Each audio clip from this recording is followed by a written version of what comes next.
Last week, we looked at romantic partnerships. Today, we're looking at friendships. Next week, we're looking at family relationships. There's so much complexity with relationships. We tend to have a lot of conditioning around relationships. We live in a culture that encourages certain kinds of relationships and certain kinds of friendships.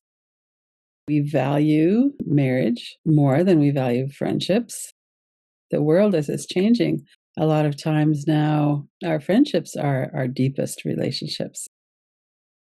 Let's just tune in for a moment to see what's our body telling us as we're starting this inquiry. The somatic inquiry really rests around, can I be present in this moment? One of the things we do at the start of any practice is we come into the moment. We come in by looking around the room that we're in. We come in by noticing our breath, maybe relaxing our body. With these somatic inquiries, we can do it in a way that makes sense for us.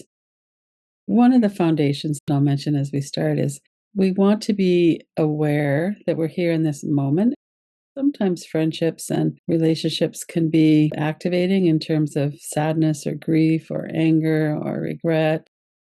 We have a lot of emotions, of course, around relationships.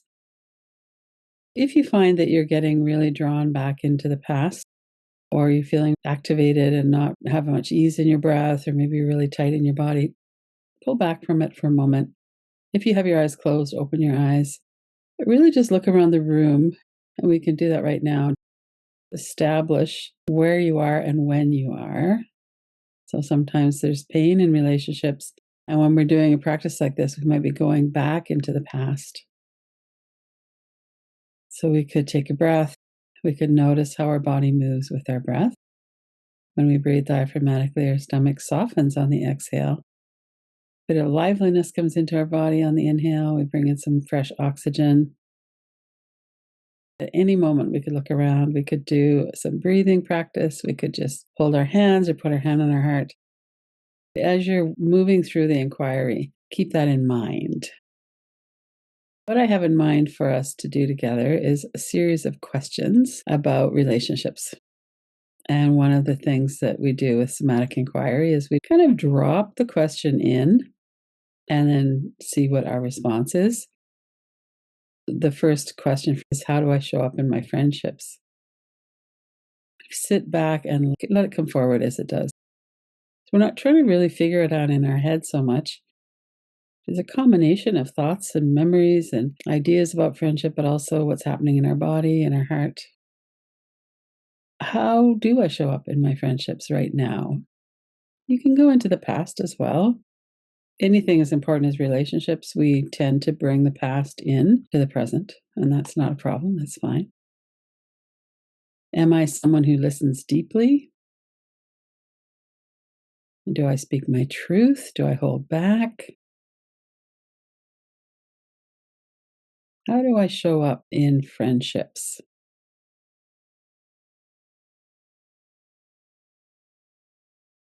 We probably have some patterns in how we show up, and we're different with some people than we are with other people. We might have been very different in the past than what we are now.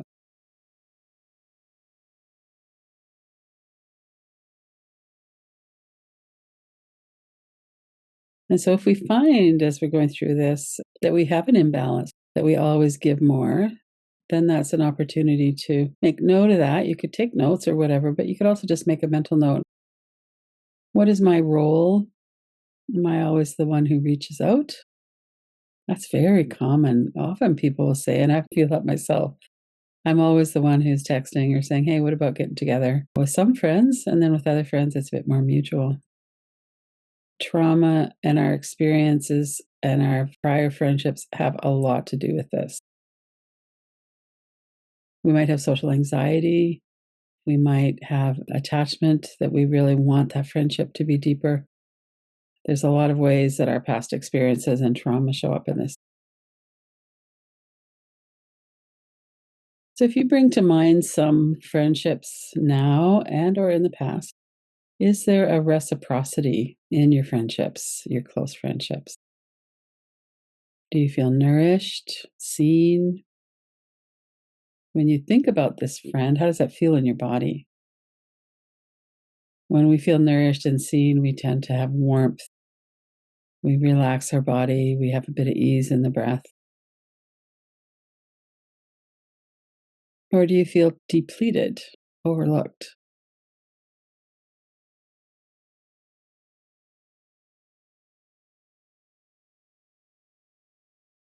And we can come back to our role. Am I always the strong one? Am I allowed mutual vulnerability? Can I express myself? Can I be upset? Can I express emotion in this relationship with this friend? Is there room for that? Are they interested?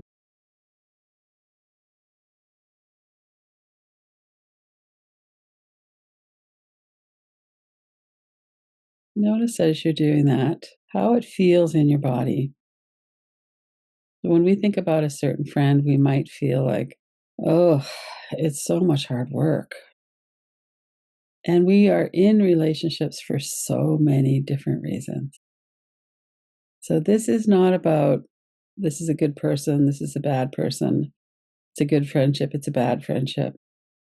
Sometimes we have friendships that are difficult or more challenging, and often that's because of their past trauma, or maybe something that's going on now for them.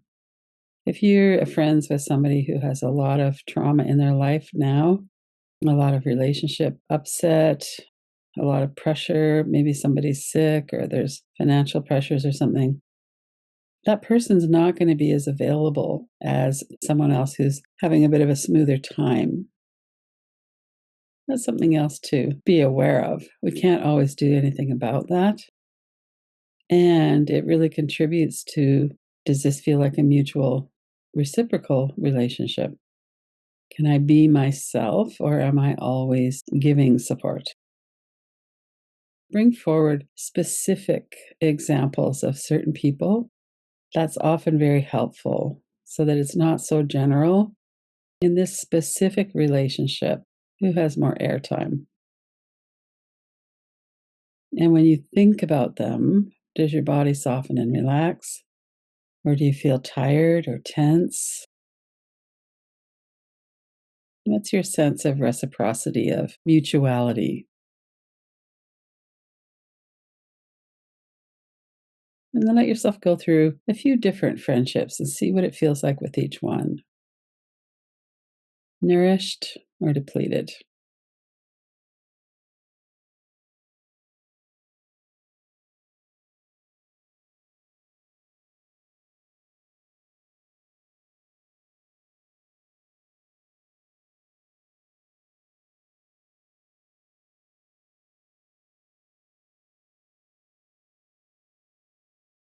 When we find that we would like more reciprocity, maybe we're always the one who's listening or supporting, then we can also look at why that is.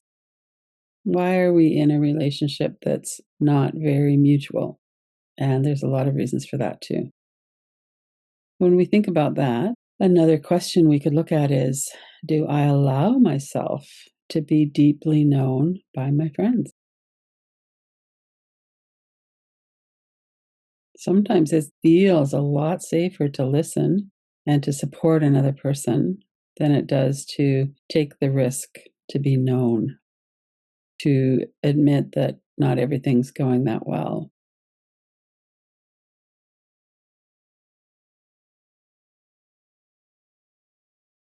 So, what do I hold back on? Where do I withhold?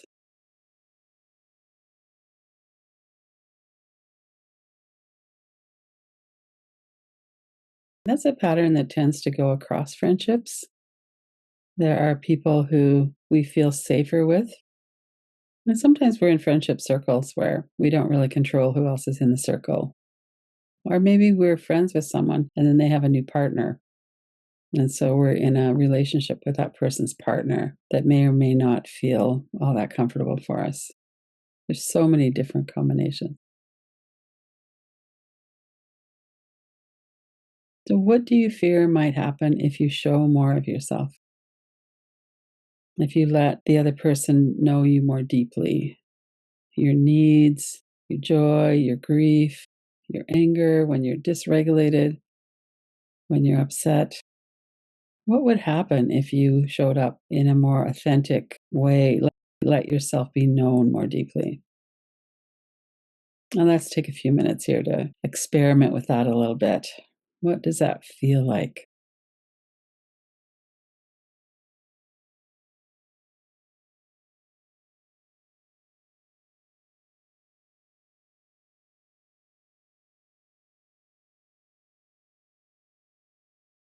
One of the first things that might come up, or one of the main things, is I don't know if I'd still be in that relationship if I really showed up. My sense is that that person doesn't really have the interest in me except for what I can do for them, or they don't have the capacity. If somebody is very dysregulated and has a lot of pressure, or they are not very emotionally available, sometimes the only relationship we're going to have is one where we're giving all the support and they don't really connect with us. So it's not right or wrong, but it might be the way it is. So let's look at that. Bring one relationship up and really consider that. What would happen if I tried for more of a mutual relationship and I really let myself be known? I took a risk. Said, there's something bothering me. I've been really struggling with this thing. Or could we talk about this thing that I'm struggling with? Bring up an example of how you might introduce that into the relationship, and then let's pay attention to how that feels in your body. Take a few breaths.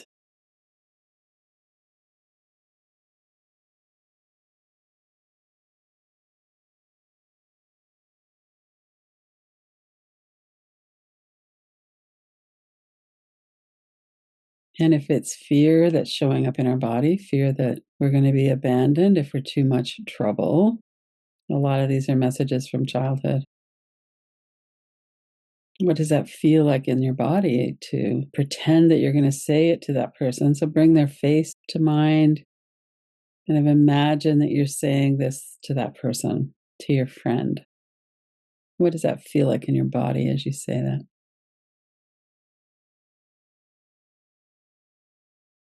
And does that feel like a risk that you could afford to take?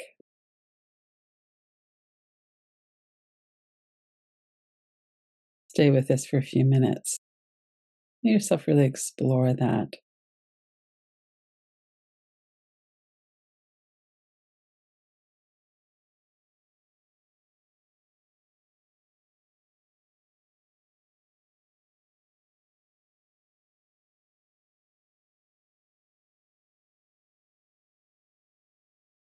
And if you're getting a no, I don't think I could afford that.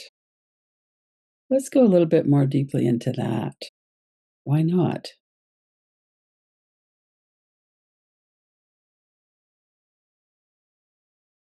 Maybe you have familiarity with this person and you know them to be quite judgmental. So you don't want to risk them shaming you or judging you. If that's the case, maybe the smart thing to do is not to risk being too vulnerable with that particular friend.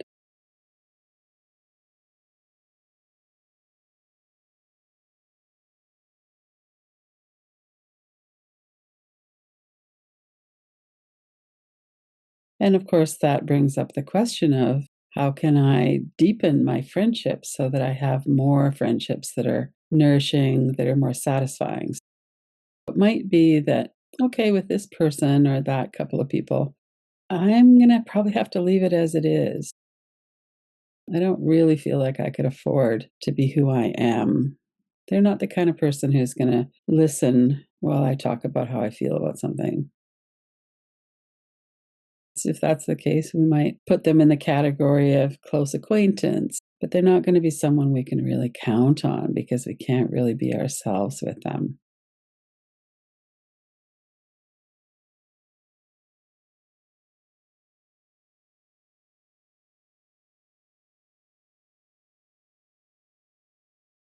Sometimes people's feelings are very fragile. I also have friends who are going through some intensity, and I know that they're struggling. Over the long terms, we're there for each other. sometimes it's just not the case.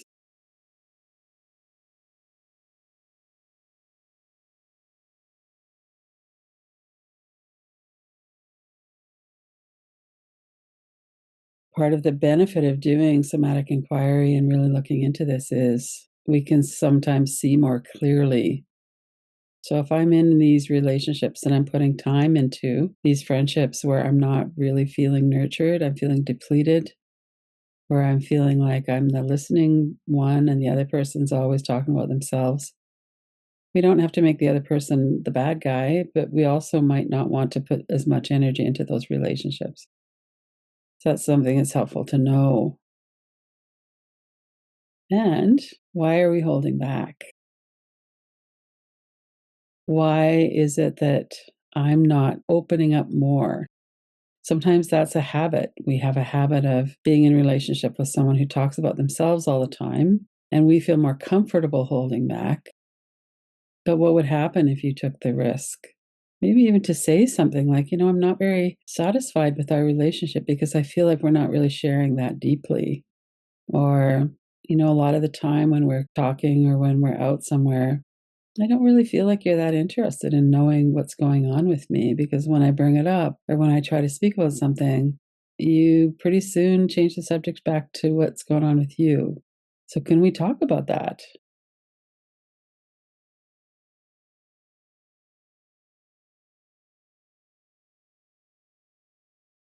And what does that feel like? Is that something you could do? More likely, you could do it with some than with others. Some people are going to get mad, and that'll be the end of the friendship. And so, we have to be realistic. That might be the result. And that might be okay. We might find that acceptable.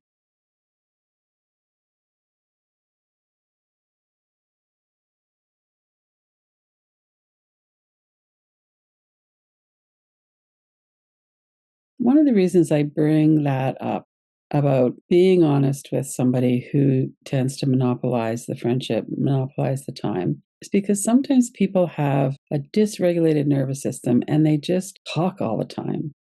So it's not really that they're not interested in us, it's that they have a habit. I sometimes call it anxiety talking. When people have a lot of discharge that they need to have, they've got a lot of tension stored up. Some people will discharge that by talking. And they could probably talk to anybody. And that's part of the reason why I'm kind of okay with some of the new AI people being friends with ChatGPT or different AI platforms because they can discharge what's going on. They can talk it through. They actually have a pretty good empathetic witness in terms of the relationship with an AI. Sometimes that can help us to discharge and to come back into presence. And if you're the one who's doing that more, if you're the one who's talking more and you're wondering, my friendships don't feel as deep as they could, is there something that you're doing that you could pull back on that and change the habit of how you're relating?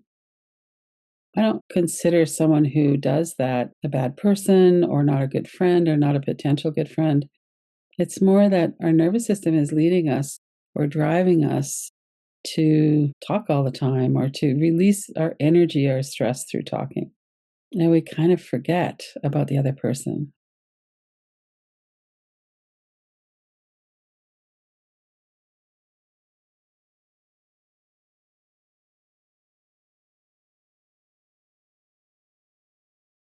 Sometimes friends do interrupt a lot. That might be someone that we give up on. It might be someone that we choose to spend not as much time with. It might be somebody that we could talk with them about that and say, I don't like to be interrupted. I feel like you're talking over me. I can't really share with you when you interrupt me. Could you pay more attention to that? Could you be more mindful of that? And maybe I'll signal you when I see it's happening. So, this would be someone that you want to deepen the relationship with, obviously. Some people you're going to go, I don't really think there's any potential there for anything good to happen. So, I'm just going to let that one go. But other people who you really care about or who, for some reason, you have to spend a lot of time with, it could be a partner of a friend of yours. Sometimes it's really worth bringing it up and saying, this is a dynamic I'm noticing. And you could do it by email. Sometimes I'll do that and say, this is what's going on. And I would like to have a conversation about it. But meanwhile, I've gotten it out. They can have their initial reaction, and then I can have a conversation with them. And if I can't have a conversation with them, then that's a really big indicator as well that maybe they're not open to or available to or have the stability to have a conversation. One of the things that I'm finding more and more is that I'm less patient in a way. I'm just not wanting to spend my time with people who aren't connecting deeply. It doesn't feel as satisfying. So that I think has given me more courage to say something. And it might be that we have a conversation, the other person goes, I know that's a bad habit of mine. I would really like to be friends. I'd like to know more about you. And I get it that I'm not making that easy. Maybe you could say, okay, well, when I notice you're doing that, I'm going to do a timeout sign or I'm going to do something to let you know. And then we can come back, do a reset. So some people are available for that kind of relationship restructure and some people aren't. If it's someone who's important to us, it might be helpful to really look at that and maybe to practice it ahead of time so that you can imagine yourself saying that to the person. When you interrupt me, I feel like you don't want me to talk. I feel like you don't want to know me. What's going on with that? How can we change that, or can we? We have a lot of commonality in this. There's not something wrong with us because we're having these issues. It's something that a lot of other people are experiencing as well. That's really helpful for us to know. Sometimes we have to be realistic too. Maybe we don't have enough in common anymore.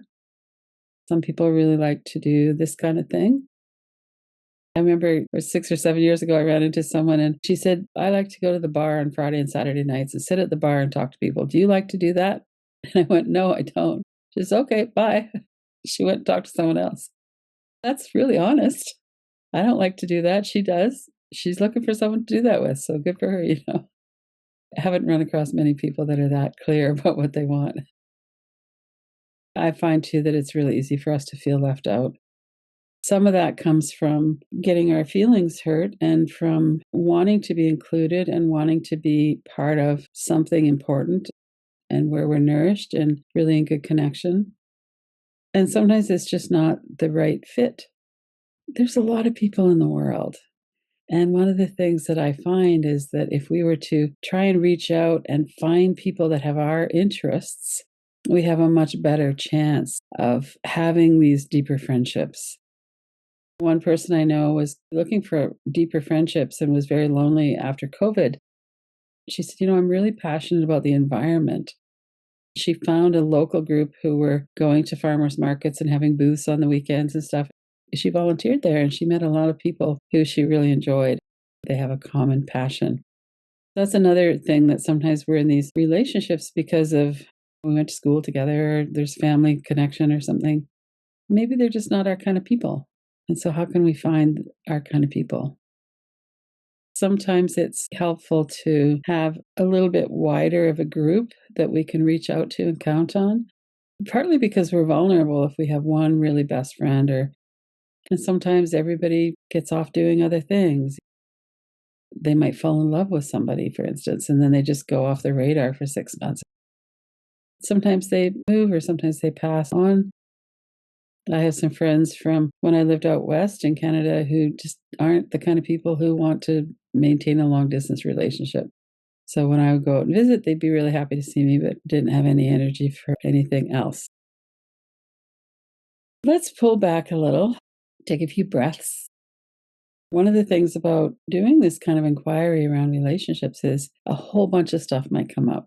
Memories, we might be feeling lonely or isolated or kind of hopeless around friends. Maybe our standards feel like, well, I'm too picky. Maybe if I let other people just be who they are, I'd have more friends. But we're not looking for just people to hang out with. We're looking for people to have an intimate connection with. If we were to think about friendship as a primary relationship, a lot of people now are experiencing romantic relationships going nowhere or breaking up or being too difficult to maintain, especially younger people, but people my age as well, are looking to friendships as a primary source of connection. So let's take a few minutes to let that one in. Do I see friendships as a place of emotional intimacy, pleasure, place to have fun, a shared life? Sometimes people will move in together as well. I see some tiny house communities of people that are wanting to be close together but not living together. So, what is your sense of that? Especially if you're not in a romantic partnership. But even if you are, I think it's very healthy to also have good friends. Either way, do you put friendships as a priority, or are they something that takes a backseat to family or to a romantic partner? When we imagine friendship as a primary source of emotional intimacy and connection, we want to be doing that with people who are capable of having that kind of relationship with us. We have to be our own best friend. That is absolutely for sure. And from there, we also want to reach out and be friends with other people. If you have a good friend, would you consider making a commitment to them to vacation together every year or to maybe rent a house together? What is your sense of looking to friendships as a primary source of connection? It might be with one person or it might be with several. What does it feel like inside your body when you think about it? Do you tense up? Do you feel warmer, more relaxed? Could you imagine that? Well, let's let that come to mind in a detailed way. The visuals of that, what it might look like. Friendships are my source of connection and nurturing, and I feel deeply known by my friends. I know them. We have each other's back. What does that feel like for you? Take a few breaths as well. Let your body relax.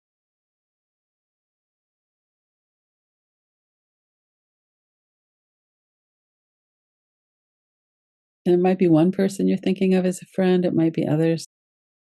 And then we could move to what would I like to nourish in friendships? Maybe I don't have enough friends, or maybe the friendships I have aren't really that juicy anymore. And I'm really looking for some more connection, people who are more like me, people who aren't as self absorbed. There's so many different things that we might want to bring in. We might want to bring in new people. It takes a lot of courage to reach out to new people. Sometimes we're just in a different place in our life. I find when people get into a romantic partnership or they have kids or they go to school or something like that, often they're not as available. We might circle back with them later or we might not.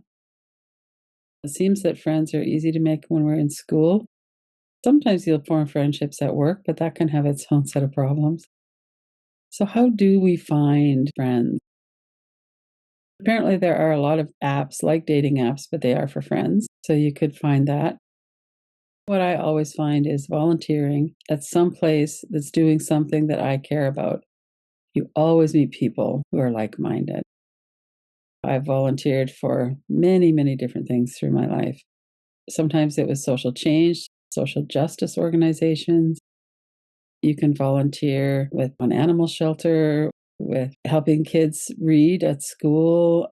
There's so many ways that we can volunteer. And then we have a structure in which we meet people. We each have kind of a job where they're volunteering. You could teach English to people who are coming from some other country that doesn't speak English. If you're a yoga teacher, there are so many places that need yoga teachers. I started a spiritual book club when I first moved to Nova Scotia because I wanted to meet people who are interested in that kind of thing. I just hosted a meeting once a month at a local bookstore, met a ton of really cool people. That's not for everybody. I'm pretty outgoing in that sense. Maybe somebody else has already started something like that that you could participate in. There's community gardens. There are literally hundreds of ways that we can get involved. That's one option that I think is a really good one.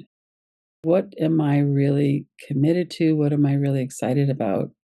It might be a food bank, it might be a community group. It could be kind of informal, like I'm going to help out these neighbors. Often, if we get into something where it's a cause that we're passionate about, it can really open up our hearts because we're enjoying it and then we're around other people who also enjoy it. If you like to travel, they often have courses at universities where they'll have the course for several weeks. You'll learn about this country, and then the whole group goes on a trip together somewhere. That might be a way to find people that you like to hang out because you're really interested in travel and other cultures. But taking courses, taking classes could be a good way as well. One thing I find too is that as we get burned a few times with friendships and other kinds of relationships, we're a little less confident or a little less optimistic. And that can be something that we could just try and see. I've got a friend now who I just reached out to her, I don't know, 3 or 4 years ago now and said, I'd like to get to know you better. Do you want to go for lunch? We've formed a close friendship. Sometimes that's going to help, and sometimes it's like too scary, and that's okay. You don't have to do that. Often there's a vibe there when we're interested in each other. If you have some kind of structure that will be helpful, a community group that meets every Thursday for coffee or something, or whatever that might be, play cards or something like that. I know that's very popular in seniors groups as well.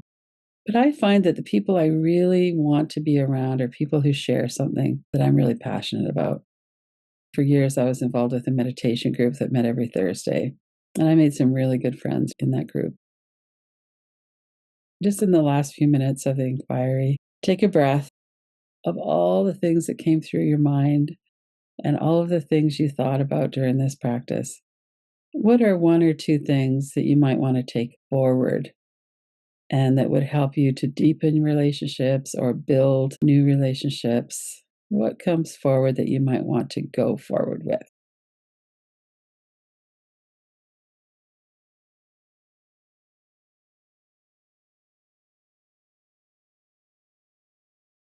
And you might not have a lot of energy for this. A lot of people have a lot of demands. We're tired. It might be something like, right now I'm going to join this Facebook group and I'm just going to get some social interaction that way. I can do it when I feel like it. There's nobody making any demands on me. Open the possibilities. What is it that I want? What is it that I have time for? Is it with my existing friends? Is it that I want to meet some new people? Do I need to work on social anxiety? Or maybe I need to work on not talking so much and not interrupting so much. How could I deepen intimacy so that I feel more connected and more nourished?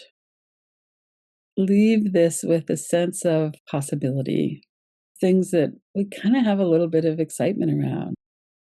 Maybe there's something that's inspired you. We could for sure offer ourselves our own friendship. And from this connection we have with ourselves, we can reach out to other people.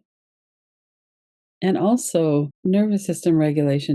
Doing something every day to regulate your own nervous system will make you more attractive to other people, and it will be easier for you to have friends.